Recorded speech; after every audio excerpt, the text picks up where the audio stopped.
نبی پاک صلی اللہ علیہ وسلم نے ہمیں ایک دعا سکھلائی ہے کہ جو بھی بندہ اس دعا کو صبح کے وقت میں پڑھے گا تو اللہ تعالیٰ خود اس بندے کی پورے دن خود اس بندے کی جان کی مال کی حفاظت فرمائے گا. سبحان اللہ.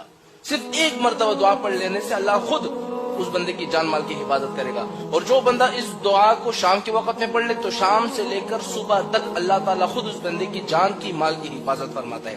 اب وہ دعا کون سی ہے؟ اب میں آپ کو وہ دعا بتلاتا ہوں، لیکن اس دعا کو بتانے سے پہلے میں آپ کو ایک واقعہ سناتا ہوں اس دعا کے متعلق، تاکہ آپ کو یقین ہو جائے کہ کس طرح اس دعا میں طاقت ہے. ایک دفعہ حضرت ابو دردہ رضی اللہ تعالی عنہ کے پاس ایک شخص آیا اور اس نے کہا کہ اے ابو دردہ، تمہارا مکان جل گیا ہے. حضرت ابو دردہ نے کہا کہ نہیں جلا. نہیں. دوسرا شخص آ گیا، اس نے کہا کہ ابو دردہ تمہارا مکان جل گیا ہے. اس نے کہا کہ نہیں جلا.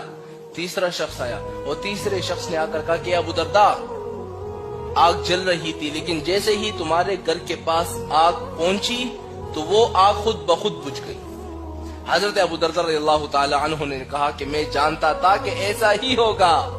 اب لوگ حیران ہو گئے کہ آپ کو کس سے پتا؟ آپ غیب کا علم جانتے ہیں کیا؟ کہ آپ اللہ ہے جو آپ سب کچھ جانتے ہیں؟ کہا کہ نہیں، میں جانتا تھا کہ میرے مکان کو کچھ بھی نہیں ہو سکتا. کیوں؟ کیونکہ میں نے ایک دعا حضور پاک صلی اللہ علیہ وسلم سے سنی تھی اور حضور نے مجھے وہ دعا سکھلائی تھی کہ جو بندہ اس دعا کو صبح کے وقت میں پڑھ لے اللہ تعالیٰ اس بندے کی جان کی مال کی حفاظت پورے دن خود فرماتا ہے.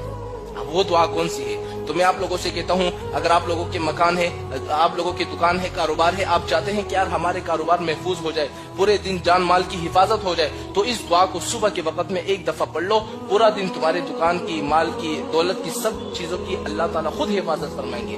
اب وہ دعا کون سی ہے ذرا آپ نوٹ کر لیں.